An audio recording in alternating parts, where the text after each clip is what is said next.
We are all here. It is 6 o'clock. Bringing the regular board meeting of the Truckee-Donner Public Utility District to order. It is, I think I already said, it's 6 p.m. on Wednesday, December 3rd. Could we get a roll call, please? Director Morrell. Here. Director Randall. Here. Director Bender. Here. Vice President Laliotis. Here. President Finn. Here. We're all here. As you are willing and able, please join us for the Pledge of Allegiance. Let's go in this direction. Director Bender. All right. Ready? Begin. I pledge allegiance to the flag of the United States of America and to the republic for which it stands, one nation, under God, indivisible, with liberty and justice for all. Thank you. Brian, do we have any changes to the agenda this evening? There are no changes this evening. Thank you. Public comment. So this is time that is set aside for the public to comment on, to address the board on any matter that is not on the agenda. Testimony related to any agendized matter should be addressed at the time that that item is being considered. Do we have any public comment this evening? All right. Seeing none. Director updates. This is time set aside for the directors to comment on any item within the purview of the district that is not on the agenda. Do we have any director comments? I'm going to start on my right today and work our way left. I have one quick one. After the last board meeting from a couple of weeks ago, I left thinking about Speak Your Piece, the civility project. So just how, we can all be respectful of each other, provide constructive criticism, and those 6 or 7 other ways of just, how we all should be interacting with one another. So there was a few public comments that I would have liked to just remind everybody about Speak Your Piece. So I think I just wanted to remind us, it's a great project. It's not what you say, it's how you say it. So thank you. That was it. Thank you, Director Bender. That is it's always a timely reminder. Director Randall, you're good? To the left. Comment actually from the last meeting as well. I met up with one of the community members who attended the meeting for the water rates, and of course it's in the vegetable aisle at Safeway because that's where you see everybody, so you do have to brush your teeth and comb your hair before you go to Safeway. Always meeting somebody.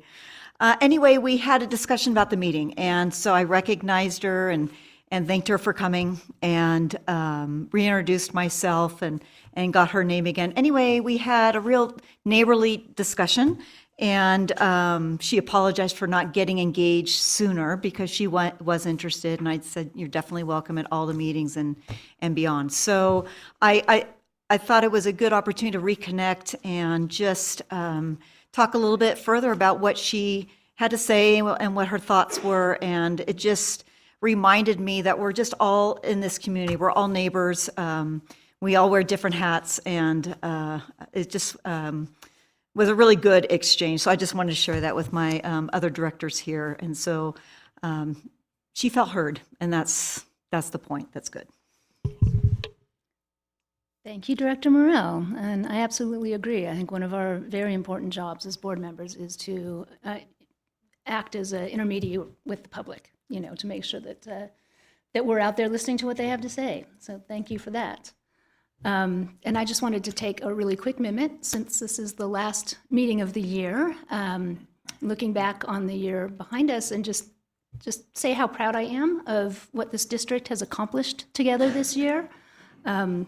I just want to say thank you to our new board members. I'm excited that you brought your fresh energy and perspective to bear this year, and to our more seasoned board members with your wisdom and steadfastness this year, and staff for bringing your expertise and your knowledge and your meticulousness to the board every month to help us make the best decisions that we possibly can. So that is what makes us successful. I'm just humbled and honored to serve this community in this position with this district and these people. And I look forward to another year, of continued refinement, continuing to improve our systems, making them more transparent, more safe, more affordable, more reliable. And so I just appreciate you all. I wanted to say that before we turn the page on 2025. I didn't want a year to close without saying those things. So thank you. And that brings us to department updates.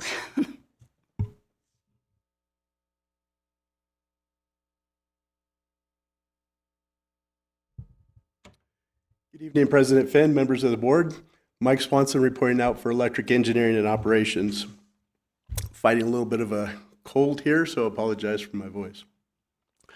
So if I didn't mention this the previous meeting, wildfire season is officially behind us. We came to that conclusion with CloudFire, our consultant. We have paused our interaction with CloudFire and we'll pick up discussions with them beginning in April, May at the beginning of next fire season.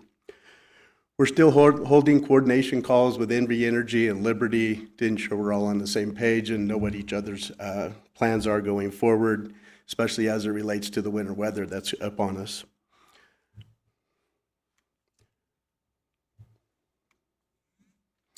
And with that, I'm happy to report that once again, we have no significant events that took place in November.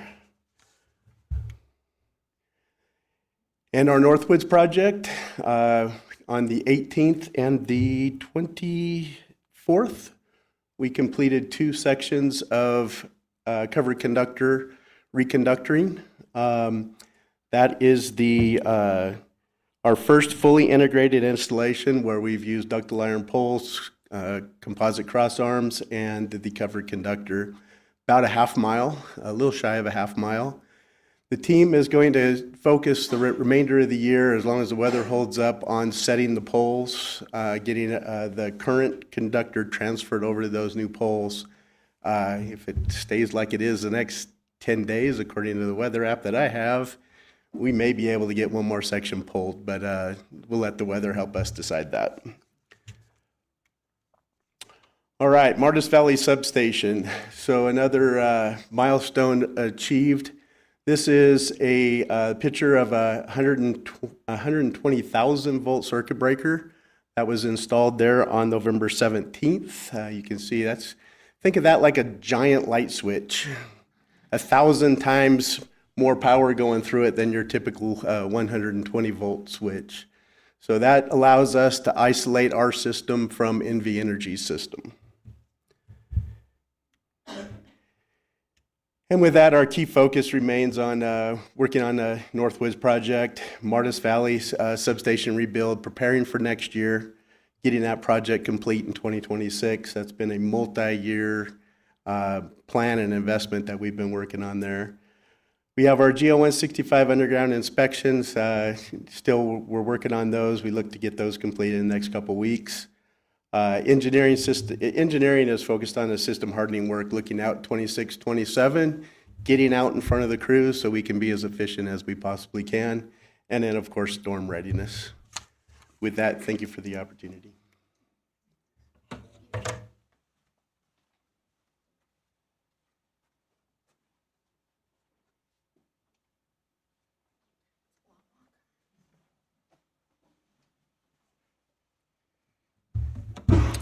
Good evening, President Finn and members of the board. I'm Alex Bihalski, the Communications Program Manager, and I'll be doing the department update for the PIO and Strategic Affairs Department today. So starting off on the communications front, obviously for the beginning of November, a major focus for us was rates and budget process. For the water rates specifically, we had been building throughout the whole year this big water campaign talking about where our water comes from, our water quality, what we have to do to get it to you. And we were able to build on that. Going into the home stretch here, we really focused on rates and the public rate process. So we did a radio interview with Truckee Tahoe Radio, where Stephen and I went on and we really addressed some of those customer concerns that we were hearing head on. And we gave a really thorough explanation of the protest and objection process.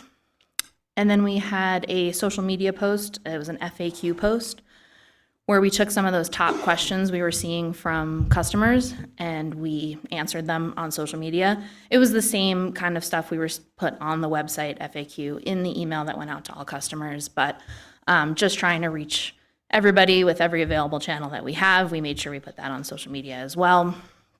And then following the November 19th meeting, the Sierra Sun did run an article about the meeting. It was great coverage of what happened there. We did work with them after the fact to make a few minor corrections to the content of that article. Again, just really driving home, we really wanted the community to understand this process, and it is a very nuanced process.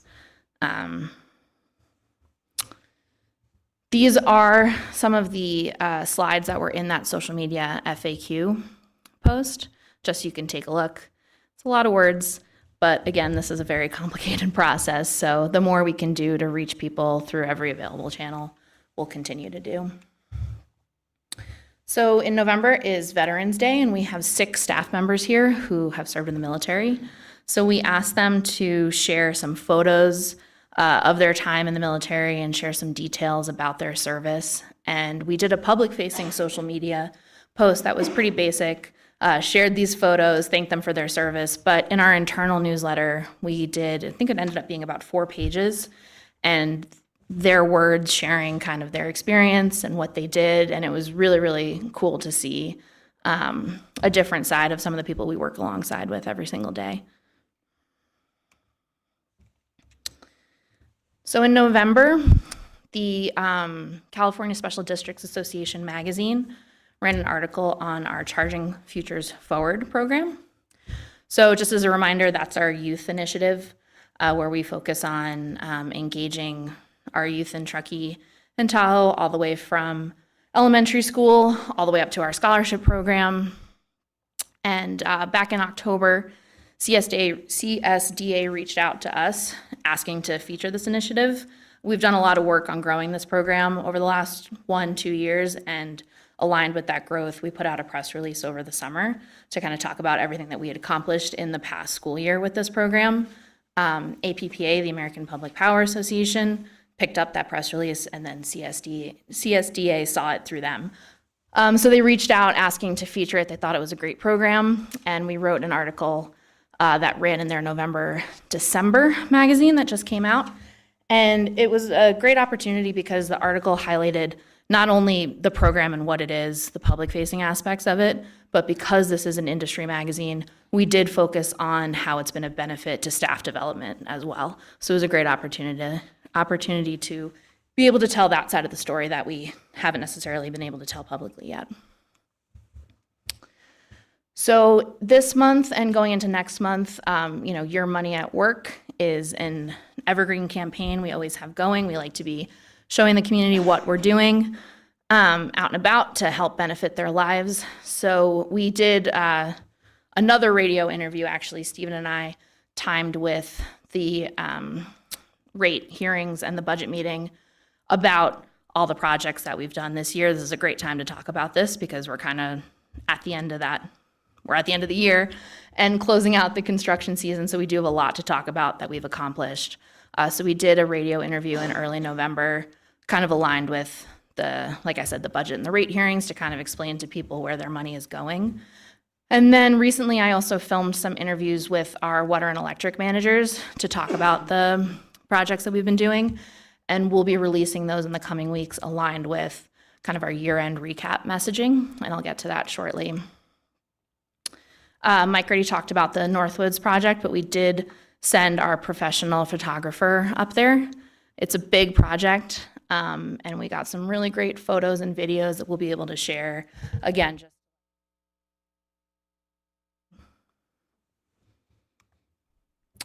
and then coming up in December, we'll have our year-end recap we're working on. That's our communications push at the end of the year. We try to compile kind of everything we did throughout the year and how it benefit the community. The middle graphic there you can see is our infographic from 2024. We were able to get just little nuggets, stats from every department to kind of show all the different things in front of and behind the scenes that the PUD is working on throughout the year. And then we also, at the end of the year, we always do a holiday gratitude ad. And that's an opportunity, it's another way that we can recap what we've done. But additionally, we, use it as an opportunity to thank our community for their involvement in their public utility.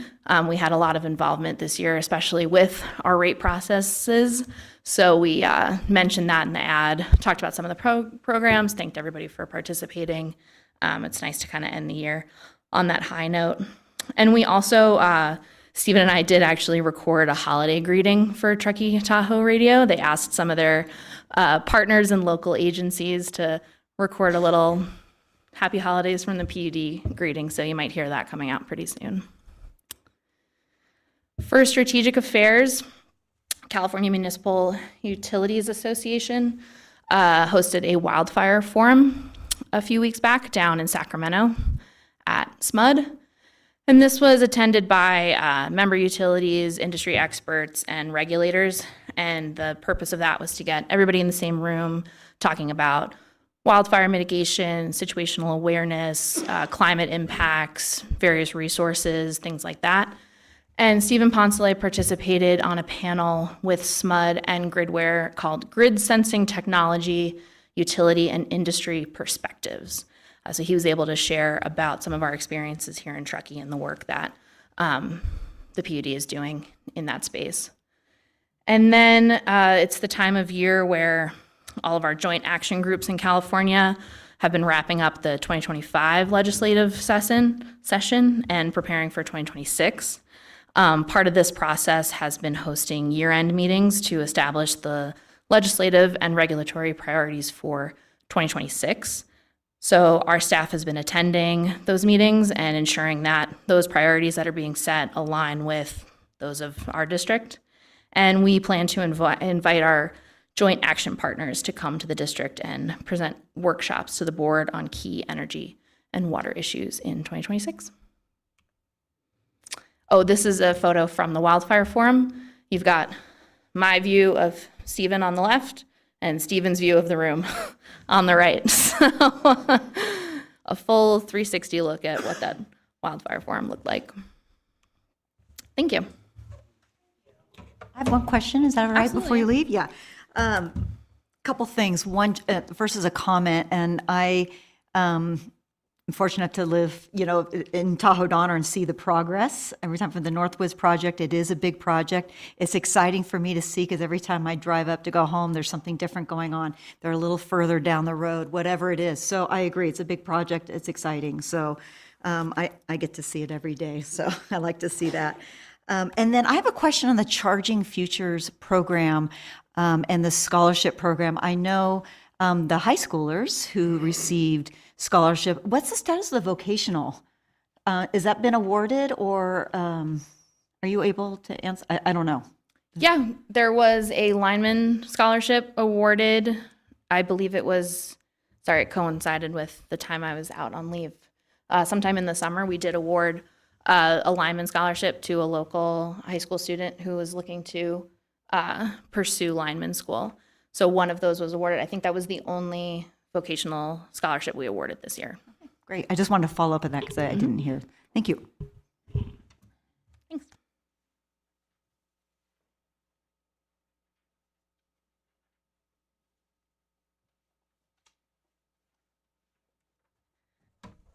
Good evening, President Finn, members of the board. Jillian Stewart here to present on HR and risk. First up is our November Core Values Award. Allie did give me permission to use this. She actually sent it in as her preferred picture. So Allie McEnany was nominated for the Integrity Core Value Award. Her efforts during the Prop 218 process deserve to be recognized. When the district initially started to receive protests, Allie was asked to start tracking them. She took it upon herself to design and develop a detailed tracking sheet and took things a step further by scanning each one and linking it to the spreadsheet for ease of review. Allie also spent a number of hours helping to validate each protest and ensuring those with incomplete protests were responded to. Her organizational skills, initiative, and attention to detail helped keep the process running smoothly and demonstrated her integrity in supporting a public process. Well done, Allie. and her humor deserved to be recognized as well. Part of why she was in that costume was our Thanksgiving event. This year we mixed it up a little bit and did our first ever PUD turkey trot. This was the Tuesday before Thanksgiving. So we had a big group that kind of dressed up in different turkey trot, Thanksgiving type outfits, and we went down Donner Pass Road while our more ambitious runners went straight to the track to get surreal laps in. And then we joined them for a lap together on the track. And then went into our feast, which was a dips contest this year. So everyone has given us feedback that the potluck is a little bit too much, so we went with some appetizers and dips and to inspire that for their Thanksgiving meals on Thursday. And last part of our Charging Futures Forward initiative here was a Truckee Elementary Career Day. This was our first time participating in this. It's their second time hosting and our first time participating.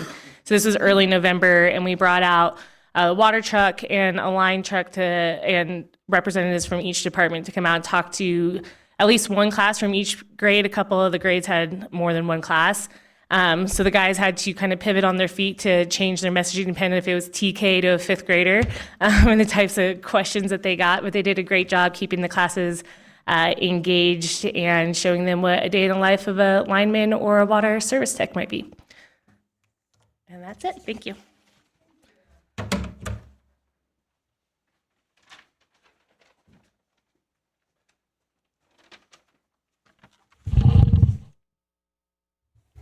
Good evening, President Finn, members of the board. Scott Crow giving the update for information technology. So IT is usually known as the black box of any organization just by the nature of the work they do. This being the final board meeting of the year, I thought I'd give a few updates on some of the larger, more visible projects that IT's been working on. So first I wanted to talk about NISC. NISC is our enterprise resource planning platform that we use here at the district for financials, customer service, customer billing, Smart Hub. Fairly recently, we implemented the outage management system module in there as well. This year, we're on the tail end of completing the mapping and staking, which is the module for electric engineering. So the district has partnered throughout the year with NISC through a series of multi-week workshops focused on identifying inefficiencies, streamlining operations, and aligning workflows across electric, finance, and engineering departments. This collaboration has allowed much work to advance improvements to the outage management system, enhancing reliability for ratepayers, and supporting electric operations. In addition, these workshops have provided the district with a strategic path forward for leveraging other NIST tools and processes to strengthen overall organizational performance. Next is advanced metering infrastructure.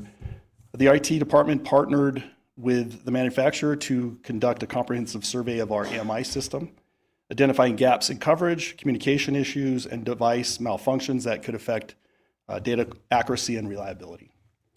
The survey also provided valuable insights into customer usage patterns, supporting improved demand forecasting, outage detection, and energy efficiency initiatives.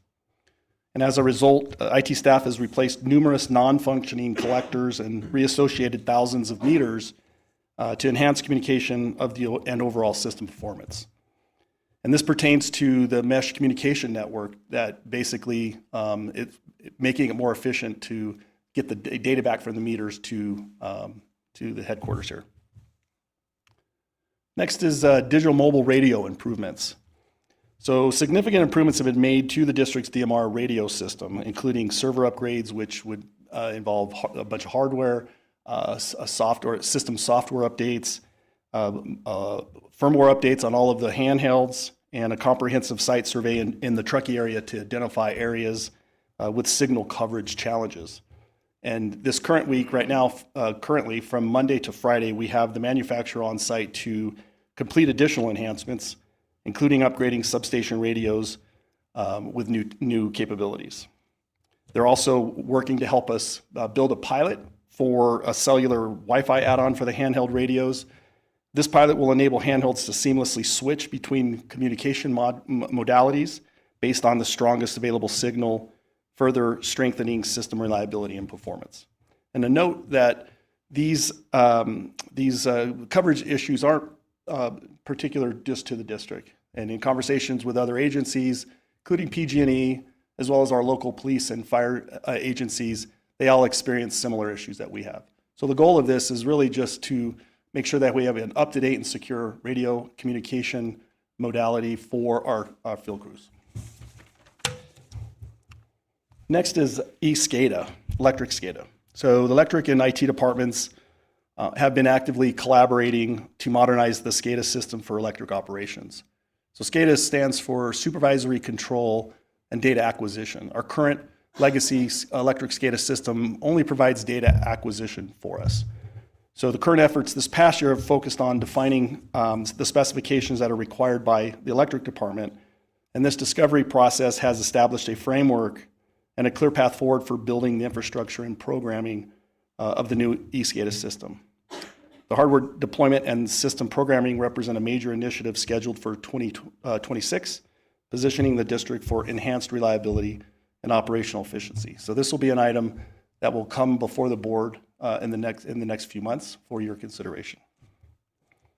The SCADA Reliability Improvement Plan. This plan started in around 2010. There were 8 phases for this to bring district-owned fiber assets to our water and electric assets around our Truckee territory. There are currently 5 phases completed. Phase 6 was placed on the back burner due to COVID and a couple of key position turnovers here at the district. And the district refocused priority on system hardening at that time. So this past year, 2025, we've picked up phase 6, and we are complete. We are essentially complete with the design and engineering, and we're prepared to go out to bid for this. There was extensive work done by IT, electric operations, electric engineering to get to this point. So the work throughout 2025 has enabled the district's plan to strengthen and expand its fiber infrastructure, enhancing site resiliency while furthering the board's strategic initiative to partner on community broadband. The objective here is to finalize the bid process and be ready to begin construction in 2026. So this is another item that will come before the board for your consideration in the next few months. And then our partnership with Plumas Sierra Telecommunications. We have a longstanding memorandum of understanding with PST to allow both agencies to collaborate on bringing broadband to Truckee for PST to use our broadband assets, our fiber assets, as backhaul for bringing customers broadband. We have worked on this last year, a newly approved memorandum of understanding with PST that strengthens our ongoing collaboration in support of the board's strategic initiative to partner on community broadband. So through this partnership, the ID department continues to work and collaborate with PST in pursuing grant opportunities that will expand broadband services to communities in Truckee. PST was awarded a grant to actually bring broadband to several neighborhoods here in Truckee, and we have been working with them with this new memorandum of understanding to help them further that plan. This is a cost-neutral item for the district, so any work that staff here provides for PST on behalf of PST, they reimburse us for that work. So, and then lastly, water sites resiliency. Over the past year, the IT department has worked extensively with water operations to help them improve some internal processes, as well as work on change management for their water SCADA. We've also undertaken significant upgrades to strengthen the resiliency of water sites, including replacing network switches, wireless access points, and UPS at sites. In addition, the team has designed and implemented robust cellular communication networks at locations that do not have fiber optics, ensuring reliable performance despite fluctuations in cellular signals by leveraging cellular providers best suited at each site. So we currently have 53 water sites, 14 of which do not have fiber connectivity. So this work on the cellular networks to provide reliable communication is very important. And so these improvements have resulted in increased communications uptime for the water department and greater overall system reliability, with the goal of the remaining 3 phases of the SHRIP project to, over the course of the next couple of years, to try to bring fiber connectivity to as many of these 14 sites as we can, as well as other places, and to continue our broadband initiative. So that's it for my updates. Thank you very much.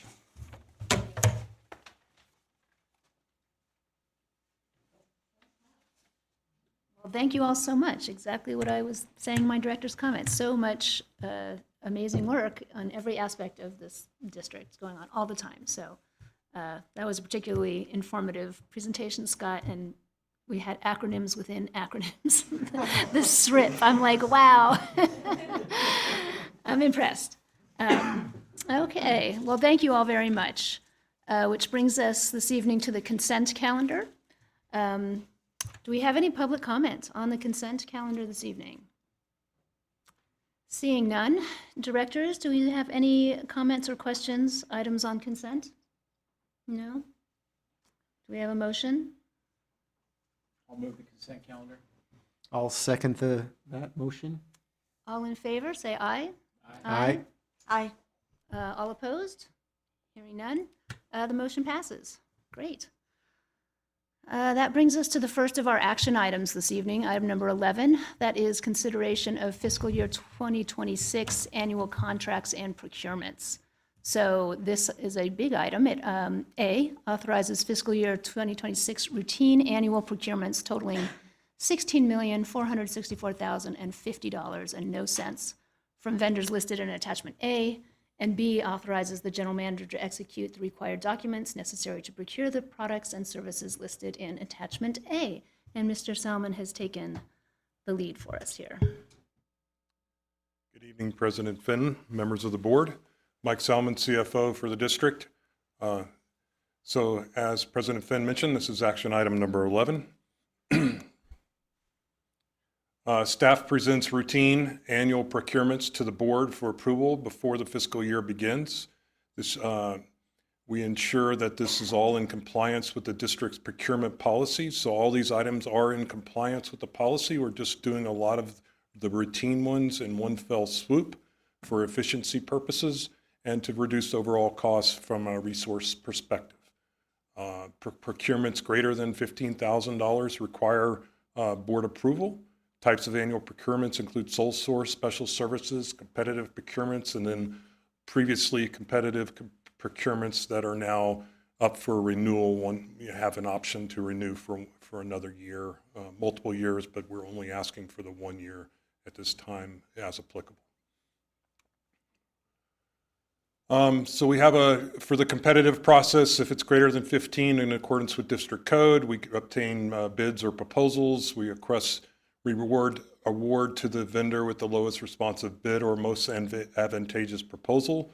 Board approval is required. Items not in this evening are less than $15,000, and those we still get bids and quotes and things like that and have an internal approval process, but it doesn't get presented to the board for approval. District code and state procurement law allows for joint purchasing with the state and other public agencies, and that type of purchase is in here as well this evening. So now I'm going to dive into the various categories that are in the attachment and in the staff report. And then I have for each of these, I do have the actual schedule of the vendors and amounts as well. So for section A, sole source procurements, there are 7 vendors for a total of $1,633,000. Specialized electric meters, rings, switches, and controls, electric underground cable for standardized product, and then water meter standardized products as well. A little bit small, but again, this is Schedule A that's in the board packets. Section B, special services, no formal RFP advertisement. Specialized services and product procurements include 13 vendors for a total of $1,155,000. This includes specialized software, hardware, and various unique services. I think all but the top one are IT specific or technology related vendors. The largest being our enterprise resource planning software, NISC, and its related modules for $475,000. I am going to need my glasses.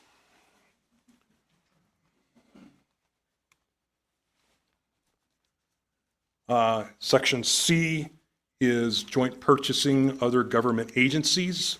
So other government agency procurements competitively bid includes 19 vendors for a total of $1,519,000 for specialized hardware, computer products, elevator services, fleet and tires and parts and technology, uniform and mat rentals.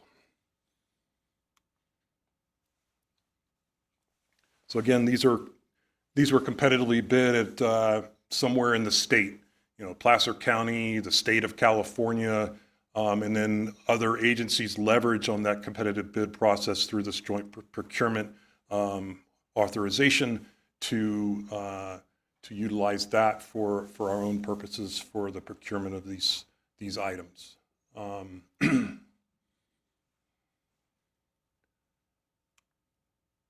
Section D is multi-year contracts extending for 1 year. So these are previously approved contracts that are included an option to renew for 2026. And this is 18 vendors for a total of $1,392,050.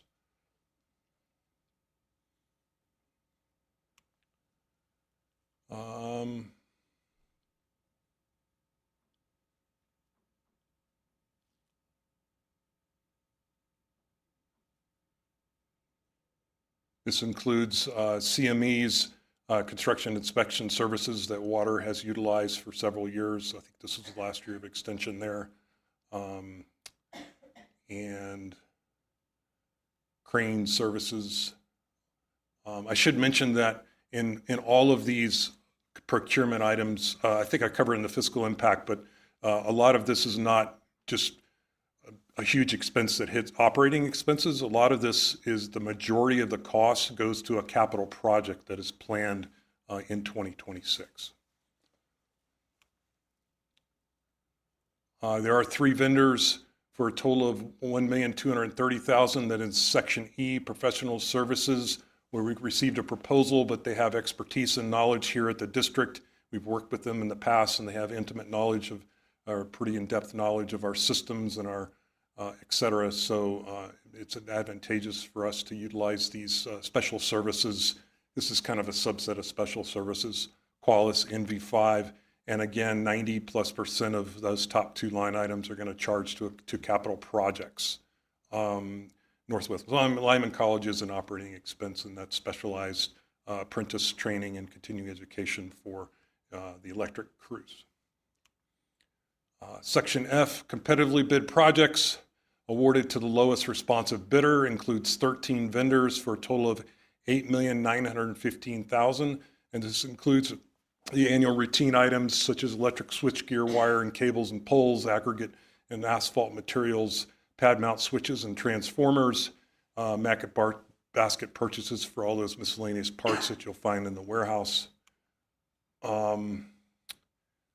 On this particular schedule, I do have one edit. It's the only edit for the entire, feels like 150 items, but maybe it's 85 or so. But we did find in our final review in preparation for this meeting, one item is listed there.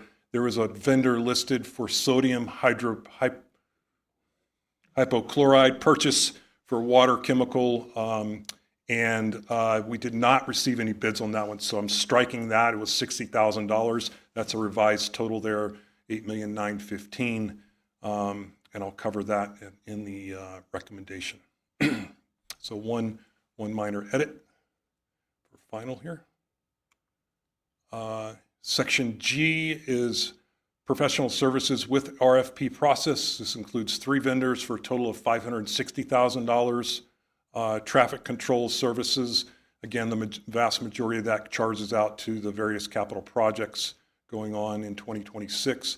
Consulting, safety training and consulting services, and then transformers disposals. You cannot just take those to Eastern Regional Landfill, hence the price. Let's see, fiscal impact, funding for these routine procurements of $16.4 million. I know it's a big number, but it is in budget overall. And some specifics on November 19th, we approved a fiscal year 26 budget after a public hearing on the budget. And included in that is $7.8 million of electric vendor expenses, $18.3 million of capital expenditures for electric, and then on the water utility side, $4.2 million in vendor expenses and $9.7 million in capital expenditures. So with that, the recommendation, the red is the edits, because we did have a change from the staff report. And that is to authorize a fiscal year 26 routine annual procurements totaling $16,404,050 from the vendors listed in attachment 1, and B, to authorize the general manager to execute the required documents necessary to procure the products and services listed in attachment 1, and C, as revised, to exclude Western Nevada Supply sodium hydrochloride of $60,000 from Schedule 1F. And then lastly, this is not something that was put together in the last couple of weeks or last few weeks. This is kind of runs somewhat in tandem with budget. It's not quite as long a budget process, but it is a 3 to 4 month process. And pretty much supervisor and manager level up is dealing with all of these procurements in accordance with district code. We're just putting it all together in one bundle up front to make it more efficient. And I'd like to thank everyone in their efforts here in the room were involved. And then Nina, our contract administrator, is here as well. Thank you, Nina, for this is your first year through this, and you did an excellent job, and just want to thank you for all your efforts on this project. All right. With that, I turn it back over to the board. President Finn. Thank you very much, excuse me, for that presentation and for the packet. Do we have any public comment on this item this evening? Seeing none, let's bring it to the board for questions and comments and clarification if we need any. There was one. I never have a question on this. No. No, I had, a few weeks ago, a local tire company asked about the fleet tire service stuff and the tires. So I was wondering, and now that when I saw this, I saw the actual tires went through the government agency pre-purchase. I could speak to that. Sure. Okay, yeah. So a little insight would be awesome. Sure, Yeah. absolutely. Thank you. Excellent. Good question. I actually had that same question from someone else about 24 hours ago. We probably heard from the same individual. I was going to say, we're all getting our tires changed out right now. So, and the label could have been a little better, but the specific one in joint procurement agencies, the Michelin, forget the other name. But yes, yeah, thank you. That is specifically on heavy-duty tires for our largest size fleet equipment. Think digger derricks and squirt booms, on up those in the water truck if we ever get it back. So our light duty and medium duty tires we did not receive any bids from local or otherwise, and so no qualifying bids. So we will have to either just as we go through and purchase a few tires here and there, get bids and quotes in accordance with district code, or we will probably try and revisit the whole bidding process. There is a local vendor preference as well in our district code, and try that route with our local vendors and see if we can get something to bite there. So we will be revisiting that process. Oh, okay. Yeah. Great. But I don't know if, Yeah, Director Bender, the annual tire procurement's been a challenge for many years. And as Mike said, there's kind of different sizes, classifications, standard tires, heavy duty tires, studded tires, backhoe tires. There's just a large range. Very expensive, by the way. You know. And so it's very challenging to get an all-inclusive procurement package for vendors or providers to respond to. And so there's been cases throughout the years where we kind of separated out and use multiple vendors within the local community, or use a larger JPA procurement, such as the Michelin tire. Those are, like Mike said, directed towards very standardized heavy equipment, big truck tire. So it's been a challenge. We'll likely come back to the board with either a new bid request or authorization for staff to negotiate with vendors specific contracts. So we'd like to use local resources where we can, and we prioritize that, but it's also an effort to get some standardization so that we can not have to come to the board each time we buy a set of vehicle tires, because if we buy 3 or 4 vehicle sets of tires, it is past the staff procurement authorization, so we'd have to come back many times. Thank you. Thank you. Okay, and move into the other direction. Director Morrell. Question. And I think it's just more process, but how long has the $15,000 limit been in place? That seems really low. I mean, really, really low. You can thank our friends in Sacramento. Okay, so, okay, Baked into the Public Utility District law, the Public Contracting Code, that matches up with that. So we are bound by that legislation at that amount, and it's a very low amount. very low amount. And so my question is, because it's so low and the board approval, and the board meets once a month, I'm just curious, has that ever been an issue with timing? Because we only meet once a month, and some of these items, there's probably timing and order, and I'm just wondering, has the board's schedule ever been in the way of that low authorization? I'm just curious. It's definitely challenging to manage, and whether we have 2 meetings a month or 1 meeting a month, it does require some planning and anticipation. And that's really the value of this bulk annual procurement authorization preceding the fiscal year, is that staff has an opportunity, based on our understanding of what we'll need in the next fiscal year, bring all these at once so that things don't sneak up and we need to come in with single authorizations for something that's $14,000 or $20,000. If in the event that we need to get a board authorization on an unexpected procurement, we have a couple of options. We can schedule additional meetings, schedule special meetings, and that, as Mr. Gross can point out, the special meetings have to be specific for that need, but we haven't had that happen very often. It's usually an emergency repair procurement, not things that are routine in nature. And most emergency repairs, like a well repair or a transformer goes out, will either have that inventory in place, or the cost is significant enough where we have to go out to bid anyways. So we've managed. I don't think that the 1 meeting a month causes too much hardship for staff on that. Okay, great. And then lastly, the list of all those items, some seem to be routine or repetitive, and then some were new, like Cloudfire is new to the list, right? And then as then an ongoing thing. So that was just good to see all the different ones and see what's new and what's, but I was very curious about that limit. It seemed really low. Yeah, No, you no. know, we have, through our strategic affairs, myself and other public partners out there, have tried to gain some lobbying efforts to change that $15,000 threshold. But it's, as Mr. Gross pointed out, it's well anchored in state regulatory requirements, particularly for special districts.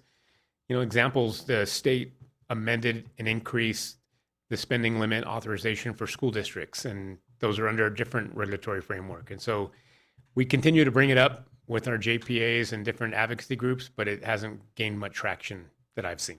Right, and it's, I take it that was put in place a long time ago. It's out of date. Yeah, okay. Thank you. That's it. Thank you, Director Morrell. And I do actually recall one instance where we had to call an emergency meeting to approve a large procurement that was I can't remember the specifics, but it did happen with some of these board members on the board. So it wasn't, obviously it worked out, but that's once in 6 years that I can recall. Dr. Leliotis, did you have any? Okay, I just wanted to say thank you for this packet. I really appreciated the buckets that you put together and sort of defining, what the difference is between sole procurements and special services and joint purchasing, and how are the different ways that we abide by our code and the law with things that go out for a bid, things that don't have to go out for a bid, things that are, we do in a joint process. Like, I think all of that information is really important for people to understand how all of this works, that it is clearly defined, it is legal, like there's no cracks for things to fall through, really.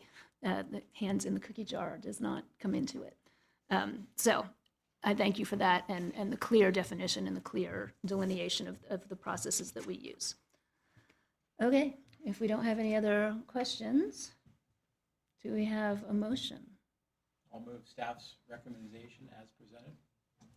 I'll second that. Oh, this is great. All in favor, say aye. Aye. Aye. Aye. Any opposed? Seeing none, yay, the motion passes. Very good. Thank you. Mike, don't go far. I think you're going to be, you might be coming right back. Action item number 12, Electric 2022 debt proceeds expenditures authorization.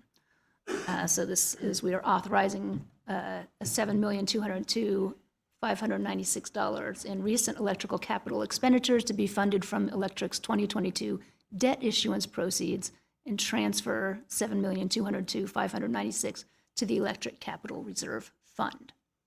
Thank you. Oh, it's he's ready. He's there. He's did his homework. We're gonna listen.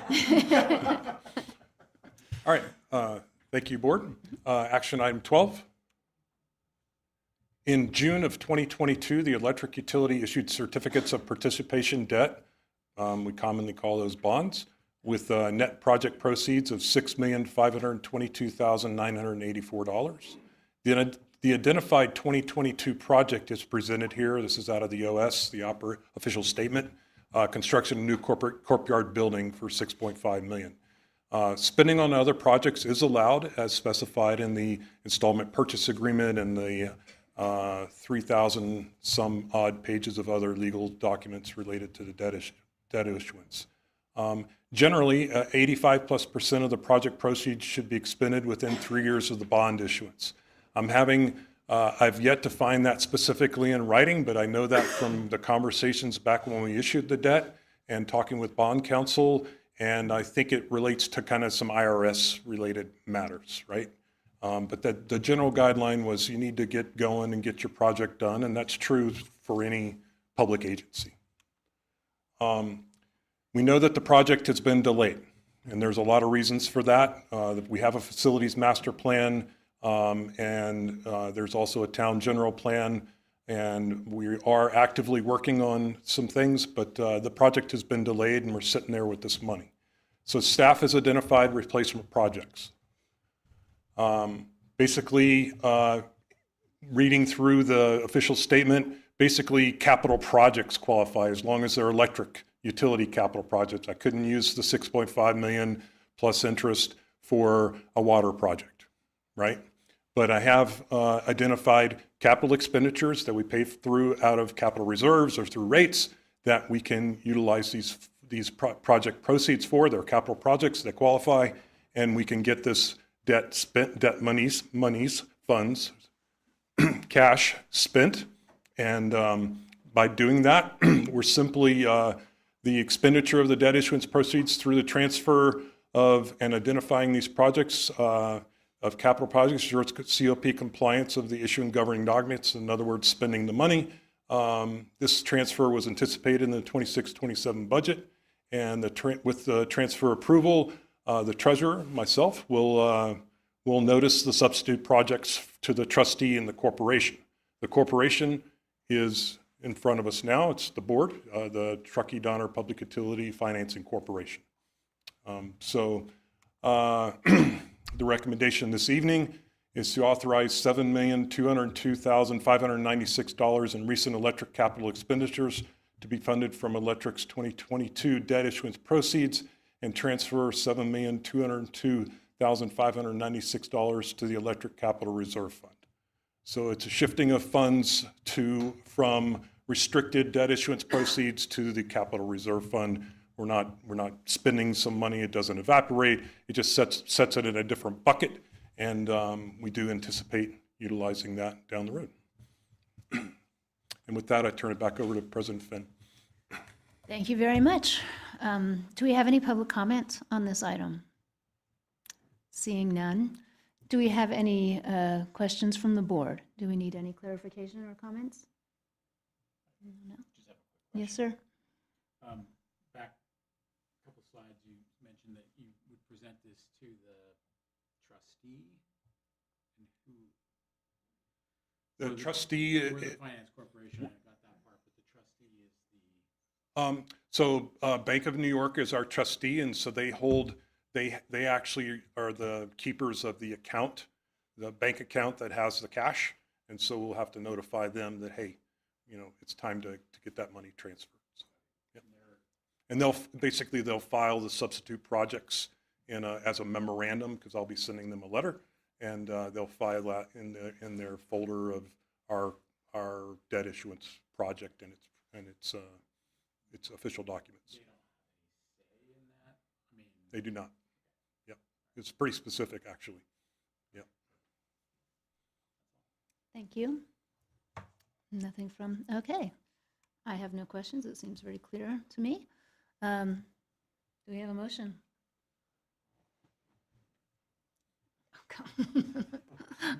I move, I know, right? I'll move Mr. Salmon's recommendation.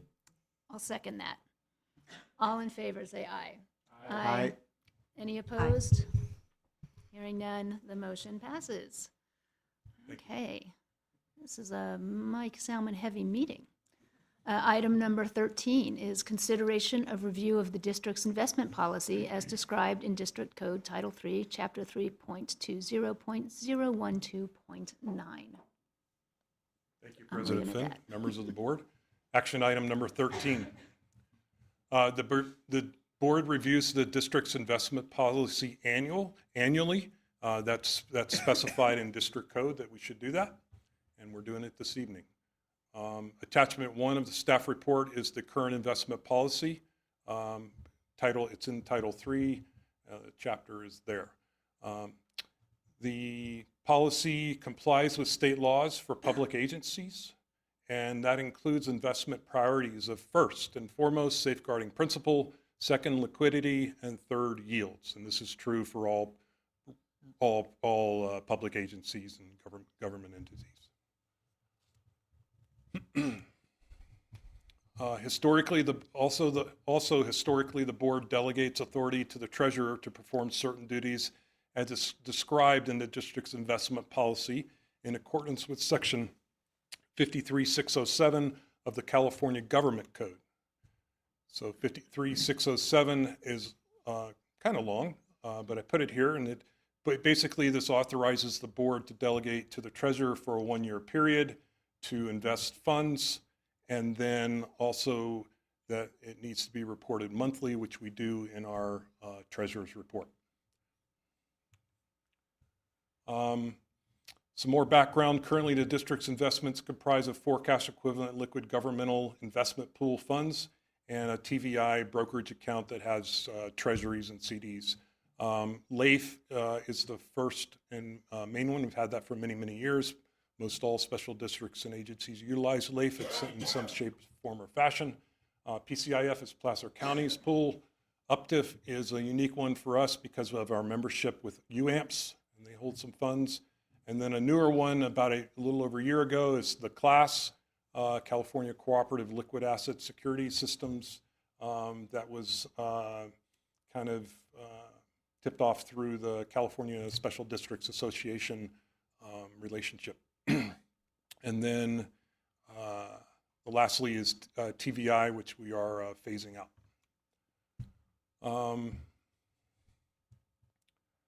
This is the last 6 years and 1 month of yields by those various investment vehicles. LAIF is in green. The top bar in gray is UPTIF, that Utah relationship. The reddish is PCIF. The yellow flat line is our fixed yield investment at 0.5. Well, I'll cover that next. And then the 1-year treasury bill, just for reference, is the blue line. So all these are above, except for the TVI, are above the 1-year treasury yield currently. I don't anticipate that lasting much longer. This is a schedule of the last, this is in your treasurer's report every month. This is the last 13 months of yields, monthly yields by the various investment vehicles we have. UPTIF traditionally leads the pack, just ever so slightly. The TVI you can see is at 0.55, and that's, we locked that in. We were at 0.2 with LAIF and PCIF, and just soon, not on this chart, but soon before that, yields. I'll show that in another slide coming up. But but we locked in. We are allowing those to mature, and so soon we'll be out of TVI entirely. So we still hold a little bit. We hold 3.2 million in TVI, and those will mature over the next, I believe, about 18 months. Currently invested is September 30th, 44%, 25 million in LAIF. UPTIF is right at 9 million in class. The newer one, we're up to 15.5, and probably be shifting some more funds into that as we go. Just to get an understanding of what's, all of these invest in very similar assets, marketable securities. The majority are in treasuries, and these are not long-term treasuries. These aren't 20 and 15, even 10-year treasuries. They're more like 1 6-month, 1 year, 2 year. I think the max is about 3. So 50, this is specifically for LAIF, which is a composite of PMIA, pooled money investment account for the state, which has $156 billion invested, and 52.46% of that is in treasuries, U.S. treasuries. Agencies, that's your Fannie Mae and Freddie Mac, government entity backed. They're not officially government entities, but they are 100% for the most part backed by the government. So they have a certain category called agencies, and then a little bit of CDs. All of these yields tie one way or another, just like an auto loan and a mortgage, all come back to the federal treasury rate. And that's what's shown here is the Fed rate. It's in the news a lot right now. This is going back to 2000, this is a 20-year perspective of the Fed funds rate. And it was peaked last year at 5.33, and it's currently at 3.89. See it coming down. The last 5 rate changes are there in the center of the screen. And the next meeting, FOMC, Federal Treasury meeting, is next week. And the consensus is another 1/4 point drop. So they'll be targeting 3.5 to 3.75% is the consensus starting next week. So what that means is on that previous page, all those interest rates are going to start dropping. And we, so we've enjoyed a good run, pretty good run of decent yields, but it's going to start dropping again. Those are the main things I wanted to point out there. You can see also the very, very flat time frame. The one on the right, obviously that's during the COVID period, where the Feds immediately dropped interest rates to almost 0. But there was a long stretch that was historic lows of interest rates there in 2009 through 2016. I'm not sure we'll ever see that again unless we have another, God forbid, pandemic. But anyway. So this is investment income for since 2010 on the right to 2025 on the left, year-to-date September. All of these bars are year-to-date September numbers. And in the upper right quadrant is the 2025 year-to-date September between electric and water and its various pieces. So the sum of the $1,155,000 and the $547,000 for water is the $1,006,000, $1,007,000 almost, that's on the far left bar.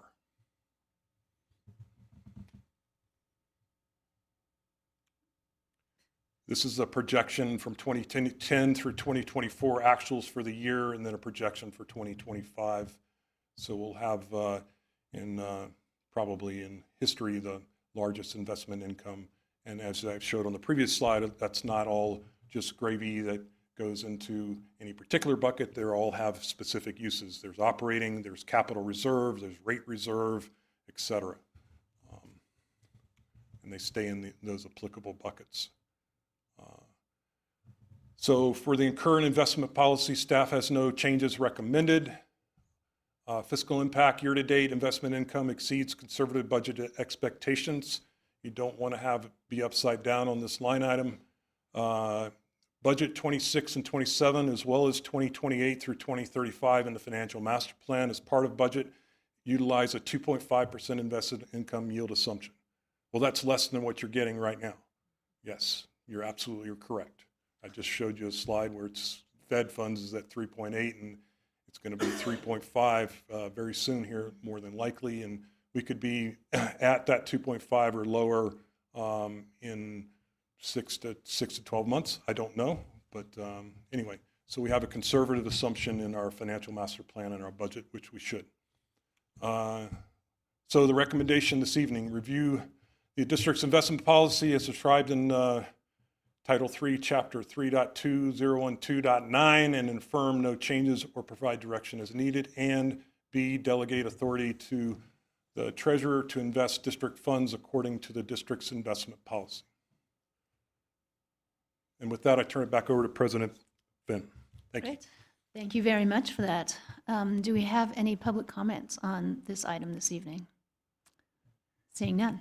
Once again, back to the board for comments and questions on our investment policy and our investments.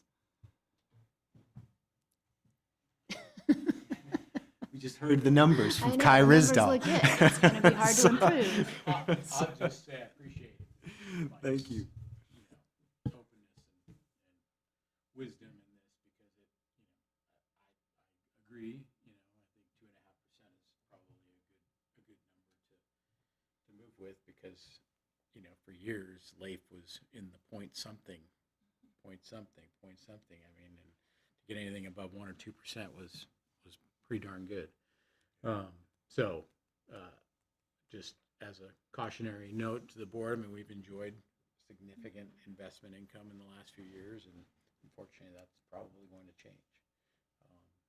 But thank you for all of your work on that and your staff. The move to class was really good, we have a little bit more money than we did before, so that's the whole goal. So thank you. Thank you, Tony. Courtney's good. Working on this side.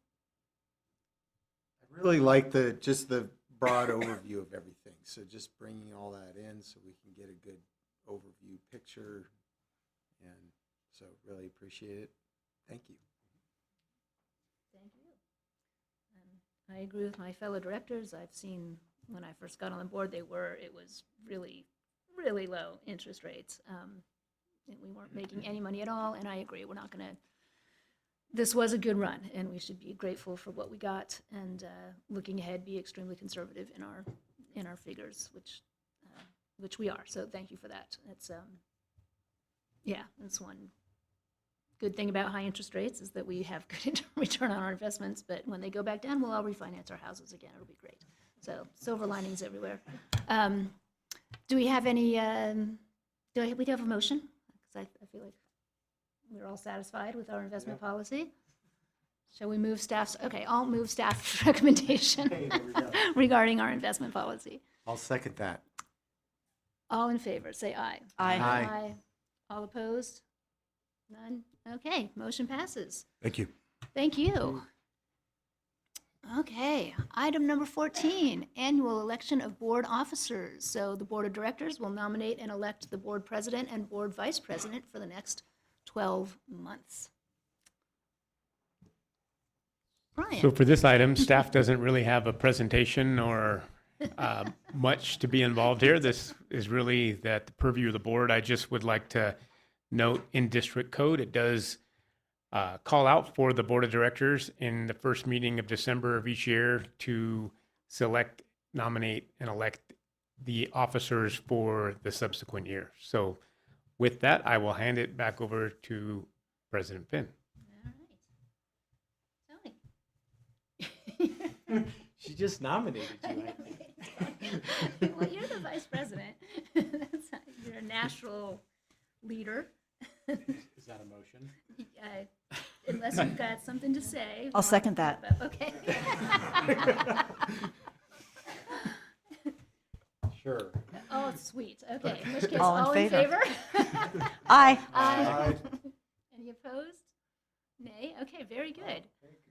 Congratulations. Here, let me just get this right out of the way. There you go, friend. Couldn't happen any sooner. Uh-huh. And I am happy to step into the vice president I was gonna role make unless that someone motion. else has I a strong move- desire to, but I'm happy to do that. I move to nominate Director Morel as vice president. Second. Very good. All in favor, say aye. Aye. Yay, we have a whole new regime. Peacefully done. So proud of us. Okay, and with that, you get to close out the meeting, is that correct? No. Do I stick around? No, well. Brian's dang like, it, you did it right there. We're just going to do musical chairs All down the right. road. I'll still be on Tony's left, you know? That's all right, I'll finish out this last meeting. Okay, that brings us to item number 15. The board calendar for 2026 on deck here. There we go. So much like the previous, sorry about that. Much like the previous item, this is mostly for board deliberation and consideration. Each year, the board has reviewed the calendar for the subsequent year and established a board meeting calendar. We've had a lot of discussions recently and some consideration for kind of revising the board calendar for 2026 to be one meeting a month as opposed to two meetings a month. That was really kind of driven by the fact that in fiscal year 2026, we won't have a Prop 218 rate process, we won't have a budget process or an electric rate process. And those typically consume a lot of time and require a lot of workshops and meetings. And so in 2026, you all just approve the annual procurement process that really makes board agenda management far more efficient. And so staff is in alignment with, and it definitely has a recommendation that for 2026, the board consider one meeting a month. Staff is also recommending that these dates listed here, January 21st, we have an asterisk there.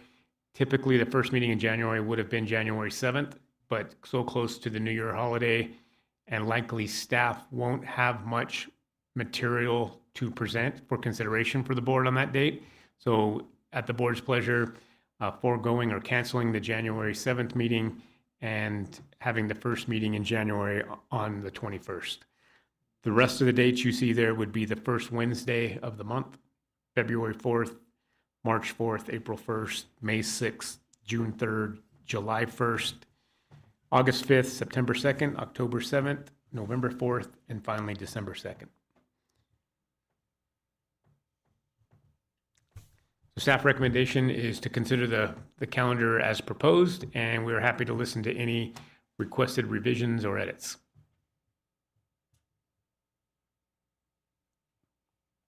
That's it? All right. Do we have any public comment on this item? Okay, seeing none. Board members, what do you think? I'm okay with the schedule as presented. And I'm okay with the January 21st in January. That's fine. Great. I am also, we can always schedule a meeting if we feel we need it. I'm most likely going to be in Vegas on February 4th. It's okay. You're allowed to miss a For an meeting. engineering conference. I might go on vacation at some point. It's okay. We're allowed to not only just do this. All right, so it seems like we're all satisfied with what's in front of us.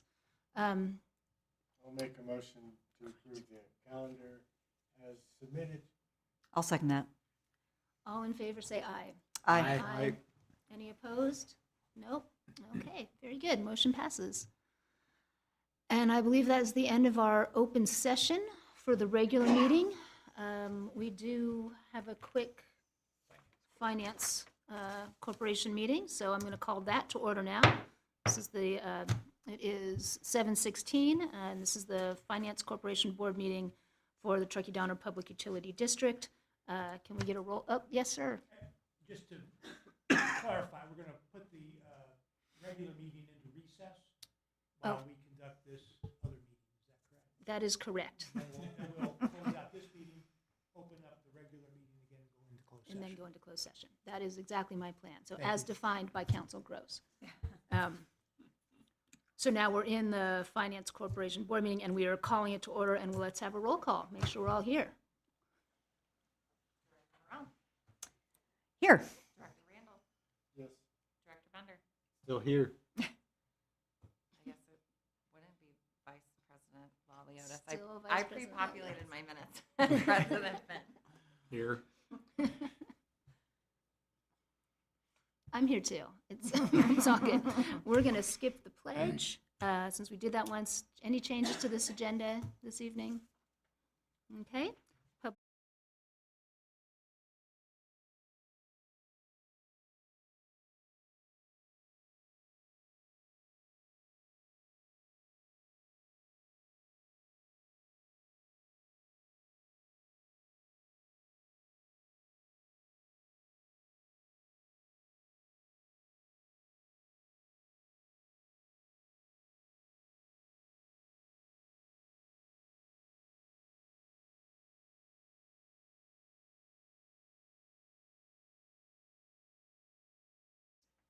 Laliotis and Morel. Laliotis and Okay. Morel. I'll second. Very good. All in favor, say aye. Aye. Aye. Any opposed? None. Okay, great. Which brings us to item number 7, approval of the meeting minutes. Do we have any public comment on the meeting minutes? Seeing none. I have a comment. I don't think I read them. So I'm not sure I noted that in my packet. So I'm at a little bit of a loss. Did anybody else? Sure, yeah. Is it? Because I bet it's pretty short. Sorry.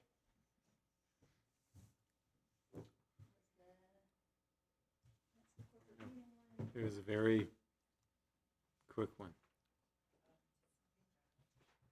Oh, did I? Is that you? No. Oh, no, it's a big packet. Steve is extracting it from his.